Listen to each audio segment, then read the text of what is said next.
মৰি নাযাওঁ কিয়? এই ভাৱটোৱে মোৰ মনলৈ আহিছে, আমিনো মৰি নাযাওঁ কিয়? আজি জুবিন গাৰ্গৰ মৃত্যুৰ 23 দিন পাৰ হৈ গ'ল। এতিয়া আমি পুনৰ ৰাজপথলৈ ওলাই আহিবলগীয়া হৈছে জুবিন গাৰ্গৰ মৃত্যুৰ ন্যায় বিচাৰি। যি জুবিন গাৰ্গক কেতিয়াবা আমাৰ মাজৰ পৰা হেৰুৱাম বুলি আমি কোনেও কল্পনা কৰা নাছিলোঁ। কোনো অসমীয়া মানুহে কেতিয়াও ভাবা নাছিলোঁ যে জুবিন গাৰ্গ আমাৰ মাজৰ পৰা, অন্ততঃ আমাৰ প্ৰজন্মৰ মানুহখিনিয়ে কেতিয়াও আশা কৰা নাছিল যে জুবিন গাৰ্গ নোহোৱা হৈ যাব। সেই জুবিন গাৰ্গৰ ন্যায় বিচাৰি আমি এতিয়া হাতত টেম্পলেট লৈ ক'বলগীয়া হৈছে জাষ্টিছ ফৰ জুবিন গাৰ্গ। আপোনালোকে চাওক, আমি প্ৰতিজন অসমীয়া মানুহে কিন্তু যি ন্যায় বিচাৰ প্ৰক্ৰিয়া অব্যাহত আছে, সেই প্ৰক্ৰিয়াত কিন্তু আমি কোনেও বিশ্বাস কৰিব পৰা নাই। আৰু এনেকুৱা নহয় যে আমি কেইমুঠিমান মানুহে বিশ্বাস কৰা নাই। জুবিন গাৰ্গৰ পত্নী সহধৰ্মিনী গৰিমা শইকীয়া গাৰ্গ বৌৱেও যোৱাকালি মাজৰাতি আহি জুবিন গাৰ্গৰ সমাধিস্থলীত আহি উপস্থিত হৈ তেওঁ হুৰাহুৰে কান্দিছে। তেওঁ অসমৰ ৰাইজলৈ কাতৰে আহ্বান জনাইছে।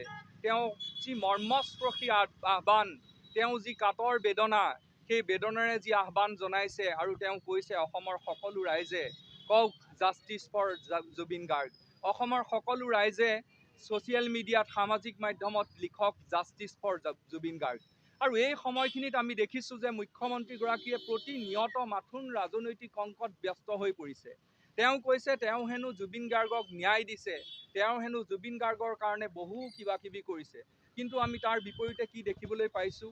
যোৱা কেইদিনমানৰ আগত অৰুণোদয় 3.0 নামত গুৱাহাটীৰ খানাপাৰাৰ পশু চিকিৎসা বিদ্যালয়ৰ যি খেলপথাৰ, তাত এক বিৰাট ৰাজহুৱা সভা পাতিছে। সেই সভাত তেওঁৰ দলৰ ঢোল বজাইছে। তেওঁ ক'বলৈ খুজিছে যে তেওঁ অসমৰ আটাইতকৈ শক্তিশালী মুখ্যমন্ত্ৰীগৰাকী আৰু সেইকাৰণে তেওঁ অৰুণোদয় 3.0ত ব্যস্ত হৈছে। নগাঁও নাগৰিক সভাৰ নেতৃত্বত আমি জাষ্টিছ ফৰ জুবিন গাৰ্গে টেম্পলেটখন আমি লৈ আহিছোঁ আৰু আমি ইয়াতে বহিছোঁ আৰু বহি আমি এটাই বিচাৰিছোঁ যে অতি শীঘ্ৰে এই ন্যায় প্ৰদানৰ নামত যিখন ভেকু ভাওনা হৈছে, এই ভেকু ভাওনাখন আচলতে শেষ কৰি ন্যায় প্ৰদান কৰিব লাগে। কাৰণ মাত্ৰ কেইজনমান মানুহৰ গ্ৰেপ্তাৰে আচলতে তদন্ত প্ৰক্ৰিয়াটো আগবঢ়াটো নুবুজায়।